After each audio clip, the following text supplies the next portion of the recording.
Moved on to a branch called T Branch, which investigated Irish terrorism. And again, we saw things going wrong. There was a range of illegal phone taps on terrorist suspects.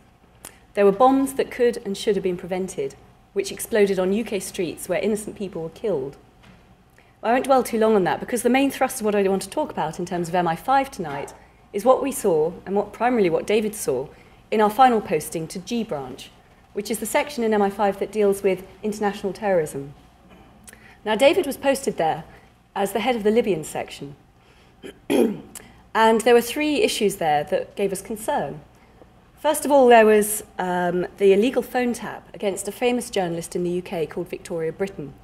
She is the deputy, or she was the deputy foreign editor of the Guardian newspaper, which is probably the biggest, most prestigious left-wing newspaper in the UK. And she had been holding some funds for a Nigerian diplomat who had links to the Libyan regime, apparently, which got MI5's knickers in the most excited twist you can imagine. They thought, my God, this is great. You know, it might be a connection to the Libyan regime. They're baddies, and she's a lefty. This is the perfect combination. So the senior management ordered an investigation, didn't go through the required checks and balances to get a telephone tap, so it was illegal, and then bugged her phone for over half a year at a cost to the taxpayer of over £750,000.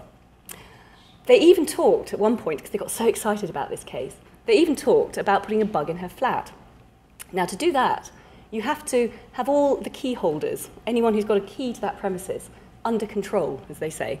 That means that you know where anyone who could access that flat is before you go in and plant the bug, otherwise you could be caught. Now, she had a daughter who had a key, and that daughter happened to be in the States, so a good 7-hour flight away from the UK, should we say. And they were talking about, oh, we've got to have her under control. How can we control her in the States?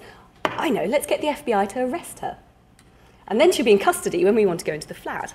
Now, you sort of think, well, wouldn't it just be easier to assume she's in the States? And actually, if she does get on a flight, it's going to take more than 7 hours for her to get home anyway. It gives you enough time to do the job, chaps. It was crazy, it was crazy. But it was emblematic as well of how the senior management had this sort of hangover from the Cold War. They were very much Cold Warriors. They liked doing things that were familiar, which involved investigating the lefties, the Reds under the bed. In fact, there at one point, the head of that section turned around to David and said, this is the most important case there's been on the Libyan desk for, ever. And David just turned around and said, what about Lockerbie? Slightly bigger case. Anyway, the final two issues I want to touch on from the MI5 years are two cases of what has become known in the media as false flag terrorism, where a terrorist attack goes ahead and is blamed on one party, but is actually carried out by another party for political gain and advantage. The first one was a terrorist attack that occurred in London in July 1994, when a car bomb was driven up and parked and exploded outside the Israeli embassy in Kensington Park Gardens. This was a very sophisticated device. It was so sophisticated, in fact, that it consumed itself. It ate all the forensics, and this is very, very difficult to do. Even the IRA, a very sophisticated organisation, could not build bombs that would do that. So that was the first interesting question about that. The explosion happened. There had been no leads. The police didn't know who to look for particularly. Anyway, they did this trawl around and they picked up a bunch of Palestinians who were living in London. And in the end, charged and convicted two Palestinian students, a young woman called Samar Alami and a young man called Jawed Botmeh, of conspiracy to cause that attack. Not the actual attack, they had cast iron alibis, but conspiracy. And they were sentenced to 20 years each. And in fact, they are still in prison, despite the whistleblowing, despite the clear need for a retrial. It's just disgusting. They had been involved in this case because there was a shadowy figure called Raider Maghrabi who befriended them and others in London. And he asked Jawed Botmeh, who was a bit of a sort of car buff, for help in buying a second-hand car at a car auction, which of course then turned out to be the car that was used as the bomb. So they were implicated. Raider Maghrabi just disappeared without trace after the attack. Nobody ever found him. And the assessment that was made by the senior MI5 officer who was in charge of the investigation after the case, this was a man whose James Bond type number was G91. And his assessment was that the attack hadn't actually been carried out by these people. It had been carried out by Mossad. which is the Israeli spy agency.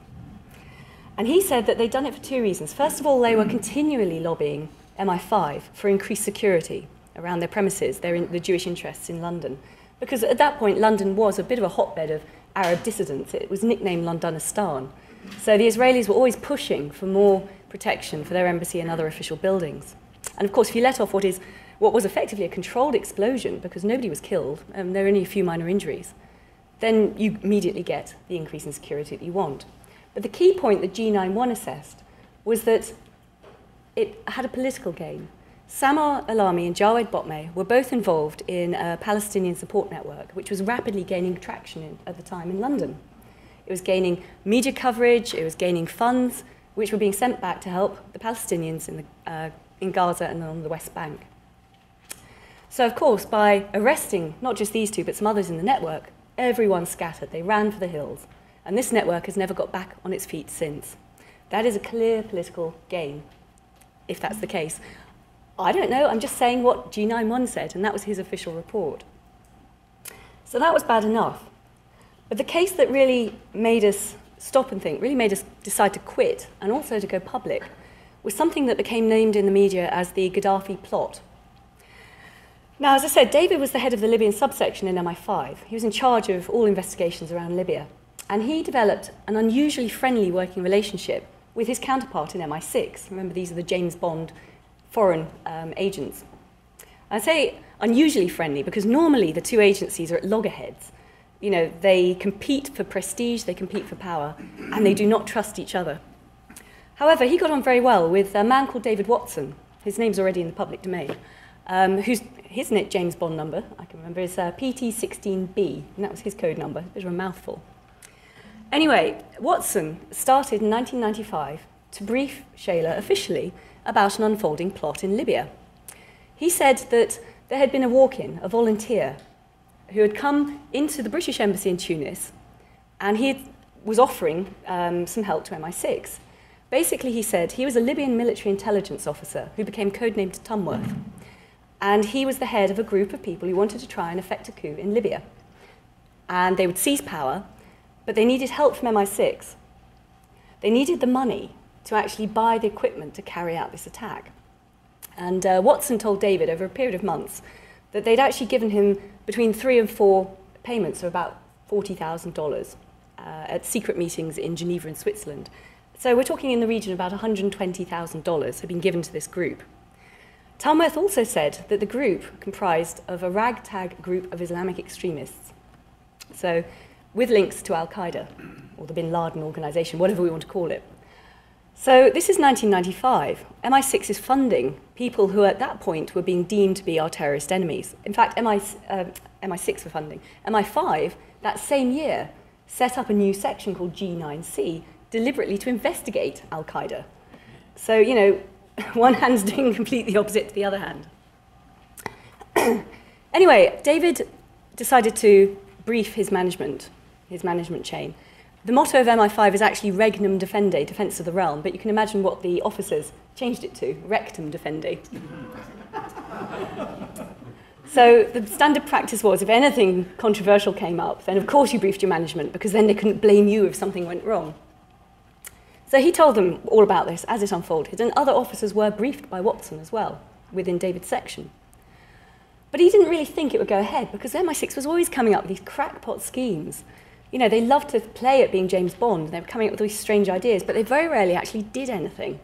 So it was a bit of a shock for Shayla when he was sitting at his desk in late February, early March 1996, to see these reports come in from different sources, saying that there had been an attack against Colonel Gaddafi.